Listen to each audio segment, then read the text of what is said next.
Assalamualaikum warahmatullahi wabarakatuh. Bismillah walhamdulillah wassalatu wassalamu ala rasulillah Sayyidina Muhammad ibn Abdillah wa ala alihi wa sahbihi wa man wala. La hawla wa la quwata illa billah ma ba'du. Wa inna ta'allumu wa ta'lim wa tadhakkur wa tadhkir wa naf'a wal intifa' wal ifadah wal istifadah wal hasa ala tamassuki bi kitabillahi wa sunnati rasulih wa du'a ila al-huda wa dalalata ala al-khair wa batigha wajhillah murdatihi wa qurbihi wa thawabihi subhanahu wa ta'ala ila hadratin nabiyil mustafa Muhammadin sallallahu alaihi wasallam. Al-Fatihah. A'udzu billahi minasyaitonir rajim. Bismillahirrahmanirrahim. Alhamdulillahi rabbil alamin, arrahmanir rahim, maliki yaumiddin. Iyyaka na'budu wa iyyaka nasta'in. Ihdinas siratal mustaqim, siratal ladzina an'amta 'alaihim ghairil maghdubi 'alaihim waladdallin. Amin. Teman-teman yang dirahmati oleh Allah, alhamdulillah pada kesempatan malam ini kita masih diberikan kesehatan oleh Allah, bisa masuk ke bulan Ramadan. Mudah-mudahan kita bisa melaksanakan kewajiban-kewajiban, bisa beramal ibadah di bulan Ramadan dengan sempurna. Amin ya rabbal alamin. Pada kesempatan kali ini kita akan ngaji kitab Wasiyatul Mustafa. Ya, mudah-mudahan bisa sampai hatam daripada kita nganggur. Ya, lebih baik kita ngaji. Pada kesempatan malam ini yang akan saya bacakan adalah muqaddimah dari kitab Wasiyatul Mustafa. Di kitab Wasiyatul Mustafa ini berisi kumpulan wasiat baginda Nabi Muhammad SAW kepada Sayyidina Ali karramallahu wajhah mengenai hal-hal penting agama Islam yang telah dijaga beliau dari malaikat Jibril, dari Allah Subhanahu wa taala. Baik, kita mulai. Bismillahirrahmanirrahim. Dengan nama Allah yang Maha Pengasih lagi Maha Penyayang. Alhamdulillahi rabbil alamin. Segala puji bagi Allah, sang pengatur alam semesta. Wa sallallahu ala sayyidina Muhammadin. Dan semoga Allah mencurahkan rahmat dan keselamatan atas baginda kita Nabi Muhammad sallallahu alaihi wasallam. Wa ala alihi, dan juga atas keluarganya, wa sahbihi, dan para sahabat beliau, wasallam, dan juga mudah-mudahan Allah mencurahkan keselamatan kepada mereka semuanya. Wa ba'du, dan adapun setelah itu, maksudnya adalah setelah penulis ini mengawali kitabnya dengan bismillah, alhamdulillah, dan sholawat. Jadi kalau kita lihat dalam kitab-kitab, biasanya para penulis itu yang mengawali kitabnya itu dengan basmalah, hamdalah, dan sholawat. Ya, alasannya macam-macam. Yang pertama, misalkan kenapa kok para penulis itu mengawali dengan basmalah?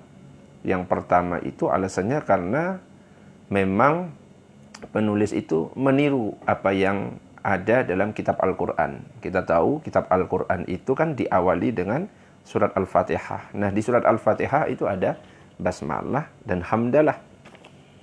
Yang kedua, ya karena mengikuti sunnah Nabi. Kullu amrin dzibalin la yubda'u fihi bi bismillahirrahmanirrahim fahuwa ajdam. Ya, setiap perkara yang baik yang tidak diawali dengan basmalah maka tidak berkah. Terus yang ketiga, mengikuti apa yang dilakukan oleh baginda Nabi ketika menulis surat, itu diawali dengan bismillahirrahmanirrahim. Kemudian penulis itu juga melanjutkan dengan hamdalah, ya karena ada riwayat yang lain, kullu amrin zibalin la yubda'u fihi bilhamdillah fa huwa abtar. Ya, kalau misalkan tidak diawali dengan hamdalah ya enggak berkah juga. Makanya akhirnya bismillah, alhamdulillah, dan sholawat juga.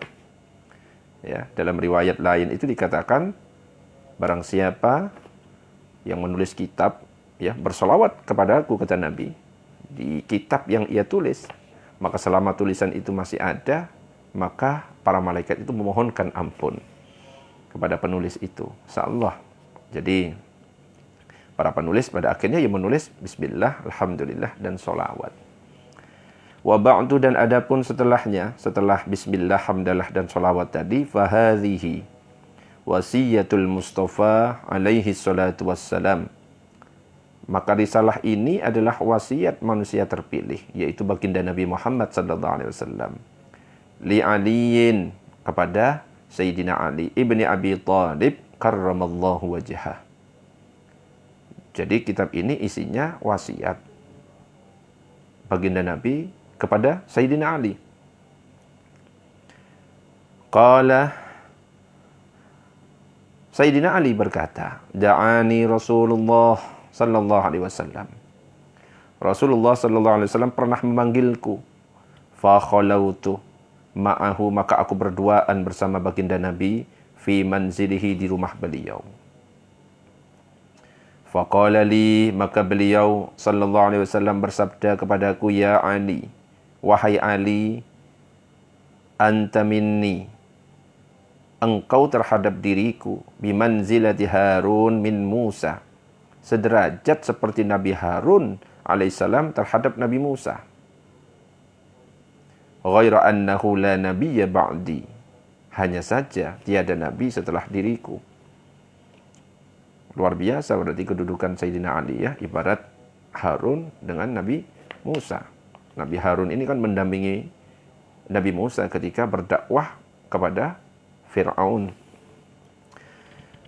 Ini sesungguhnya aku, usikah, aku berwasiat kepadamu al-yaum, pada hari ini, biwasiyatin, dengan wasiat, in anta hafidtaha,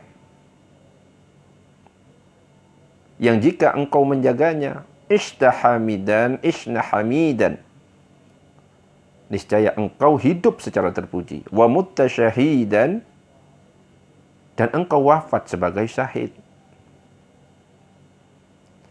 Wa ba'atsakallahu yaumal qiyamati faqihan aliman, dan Allah akan membangkitkanmu pada hari kiamat sebagai ahli fikih lagi berilmu. Makanya ini untuk teman-teman kita, untuk kita semuanya tentunya, kalau kita ingin hidup kita itu terpuji, matinya syahid, ketika dibangkitkan oleh Allah pada hari kiamat, dibangkitkan sebagai ahli fikih lagi berilmu, maka kita jaga nanti wasiat-wasiat baginda Nabi kepada Sayyidina Ali ini. Ya Ali, wahai Ali, man akalal halalah, barang siapa yang memakan barang halal, sofa dinuhu, maka murni agamanya. Wa raqqa qalbuhu, dan lembut hatinya. Walam yakun li da'watihi hijabun, dan tidak ada suatu penghalang untuk doanya. Jadi kalau kita ini menjaga makanan kita dari makanan-makanan yang haram, artinya kita ini hanya mengkonsumsi yang halal-halal saja. Maka 3 hal disebutkan di sini, maka agama kita itu murni. Yang kedua adalah hati kita lembut, nggak akan keras. Artinya apa? Mudah ketika ada nasihat kepada kita, kita mudah menerimanya. Nggak mudah marah ya. Jadi nggak sumbu pendek gitulah. Walam yakun li da'wati hijabun, dan tidak ada suatu penghalang untuk doa kita. Jadi kalau kita berdoa, mudah diterimanya oleh Allah.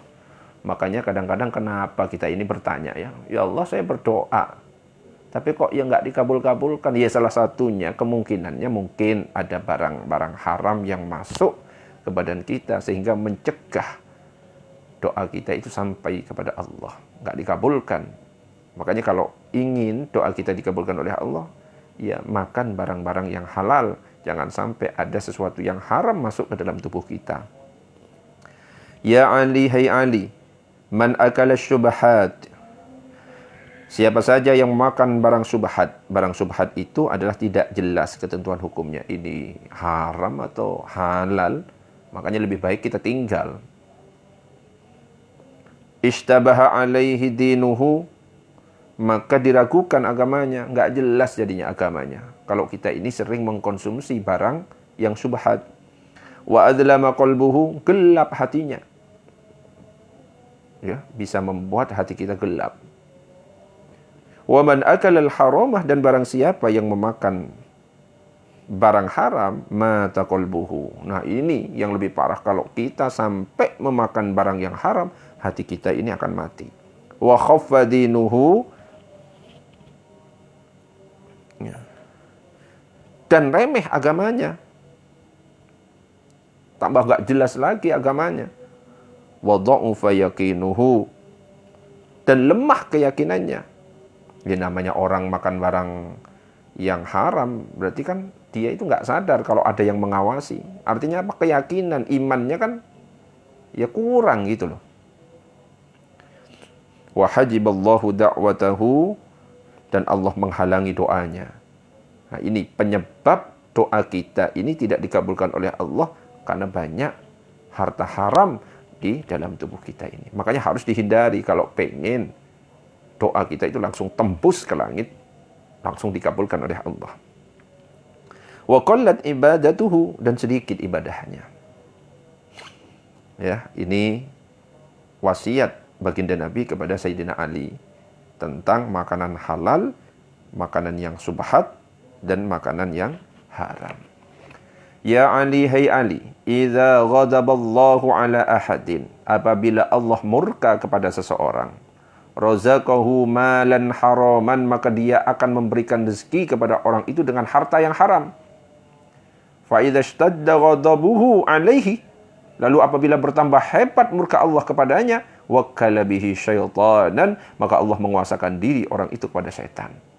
Ya, jadi Allah kalau sudah murka kepada seorang hamba, maka dibuat dia itu rizkinya haram terus. Makanya harus waspada.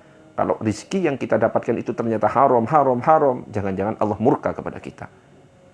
Dan kalau Allah tambah murka, murkanya tambah pakai banget gitu loh, maka Allah itu akan membuat orang itu dikuasai oleh setan. Kalau sudah dikuasai setan, wah maksiat tok isinya. Repot itu.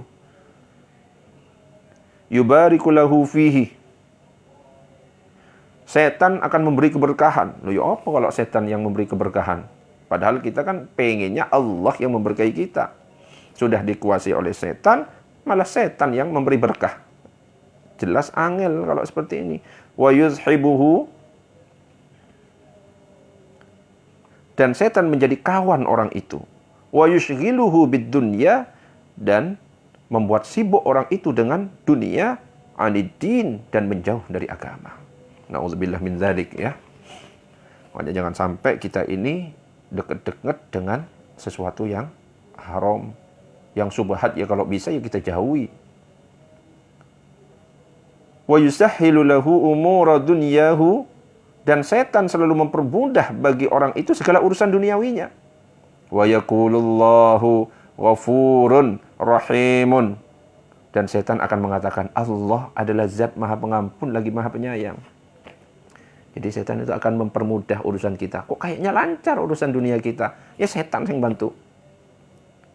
Nah ketika kita mau mulai sadar, ini maksiat ini, setan membisikkan, tenang, santai, Allah itu maha pengampun. Tinggal minta ampun nanti di akhir hidupmu. Wah repot ini wes. Nauzubillah min dzalik ya. Ya Ali, hai Ali, ma safaru ahadun taliban al-haram. Hai Ali, tidaklah seorang yang bepergian dalam rangka mencari barang haram, masyian, dengan berjalan kaki, illa kana syaitanu qarinahu, melainkan pasti setan itu menjadi kawan yang menemaninya. Jadi kalau kita melakukan perjalanan untuk mencari barang haram, setan itu menemani kita. Wala rakiban, dan tidaklah ia mencari harta haram dengan berkendara, illa kana radifahu, melainkan pasti setan sebagai pemboncengnya. Kalau kita berjalan, ya ditemani oleh setan, teman jalannya. Kalau kita lagi naik sepeda motor, ya bonceng. Kita naik mobil, ya di sampingnya setan sing nemeni. Kalau kita mencari barang yang haram. Wala jama'a ahadun malan haraman, dan tidaklah seorang yang telah mengumpulkan harta haram illa akalahu syaitan, melainkan pasti setan akan makan bersamanya. Kalau kita makan sesuatu yang haram, setan ikut makan. Ya kalau setan sudah ikut makan, ya mana keberkahannya? Nggak mungkin berkah kalau seperti itu. Wala nasiya ahadun ismallah ta'ala indal jima'i, dan tidaklah seorang yang lupa menyebut nama Allah ketika ia bersetubuh, ketika berjima, ketika berhubungan suami istri, illa syarakahu syaitan fi waladihi, melainkan pasti setan akan bersekutu dengannya pada anaknya. Ingat ini ya teman-teman, Kalau lagi berhubungan antara suami istri, jangan lupa menyebut nama Allah. Sudah hafal kan? Ya harus hafal lah. Kenapa? Kalau kita tidak menyebut nama Allah, setan itu ikut menjima istri kita. Oh, ada darahnya setan di situ nanti. Nah, kalau sudah ada darahnya setan mengalir, wah sifatnya nanti ya nurun ke setan. Nauzubillah min dzalik ya. Wa dzalika qauluhu ta'ala. Dan hal itu termaktub dalam firman Allah, wasyarikhum fil amwali wal auladi wa'idhum, dan berserikatlah dengan mereka pada harta dan anak-anak dan beri janjilah mereka. Surat Al-Isra ayat ke-64. Ya Ali, hai Ali, la yaqbalullahu ta'ala solatan. Allah tidak akan menerima solat bila wudu'in, dengan tanpa wudu'. Wala sadaqatan minal haram, dan tidak menerima sedekah dari sesuatu yang haram. Jadi Allah itu nggak akan menerima solat kita kalau kita tidak berwudu. Artinya apa? Wudu itu syarat sahnya solat. Mau solat kita itu mirip dengan solatnya Nabi, lamanya mirip dengan lamanya solat Nabi, bacaannya sefasih Nabi, gerakannya mirip dengan gerakan Nabi, tapi kalau nggak pakai wudu, nggak ada gunanya, sia-sia. Karena apa? Wudu itu syarat sahnya. Ya, ketika kita tahu bahwa wudu itu syarat sahnya, ya kita juga wajib nanti belajar bagaimana cara wudu. Di samping jelas-jelas wajib belajar cara sholat. Dan juga Allah tidak menerima sedekah dari sesuatu yang haram. Ya, kalau mau bersedekah, supaya diterima oleh Allah, ya dengan harta yang halal. Nggak bisa dari harta rampokan kita sedekahkan, harta curian, uang riba kita sedekahkan. Nggak bisa, percuma. Ya mungkin kita dapat pujian di dunia, tapi nanti di akhirat mungkin ada balasannya juga. Ya Ali, hai Ali, la yazalul mu'minu fi ziyadatin. Tidak henti-hentinya seorang mukmin dalam peningkatan fi dinihi, di agamanya, malam yakulil haram, selama ia belum makan barang haram. Tidak henti-hentinya seorang mukmin dalam peningkatan dalam agamanya kalau dia itu tidak makan barang haram. Jadi agamanya tambah semakin kuat, imannya semakin kuat, semangat ibadahnya semakin kuat, selama dia itu meninggalkan sesuatu yang haram. Ya, doa diistijabah. Intinya ya jangan sampailah ada darah yang mengalir di dalam badan kita ini dari harta yang haram, jangan sampai. Wa man faraqal ulama, dan siapa saja yang memisahkan diri dari ulama, mata qalbuhu, niscaya hatinya mati.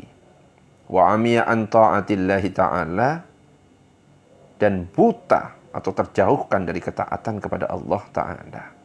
Ya, ingat ini untuk kita ini nasihat semuanya. Jangan sampai kita ini menjauh daripada ulama, jangan sampai kita memisahkan diri dari para ulama. Karena apa? Disebutkan dalam kitab ini, kalau kita sampai memisahkan diri dari ulama, hati kita itu akan mati. Dan kita ini akan buta, terjauhkan dari ketaatan kepada Allah. Kalau memang kita tidak sepakat dengan seorang ulama, ya jangan sampai kita mati.